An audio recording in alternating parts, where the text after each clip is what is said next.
Card को insert कर लिया है। अभी हम इसको इंग्लिश में कर लेते हैं। इंग्लिश में हो गया। यहाँ पर अभी हमको अपना पिन डालने के लिए कह रहे हैं। अभी हम ना अपना पिन डाल लेते हैं। जैसा हम पिन डालेंगे तो ये आगे ख़ुद ब खुद चलता जाएगा।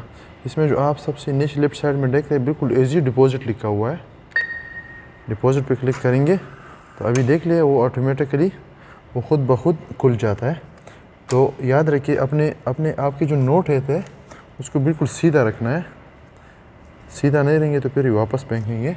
और अगर इसमें कुछ हो तो तो आप इसकी अगर इसमें कोई मसला हो तो आप इसके ऊपर रख के उसको ऐसा इस पर मलोगे तो ये सीधा हो जाएगा।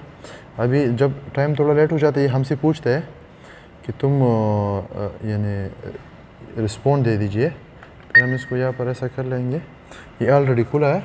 हम इसमें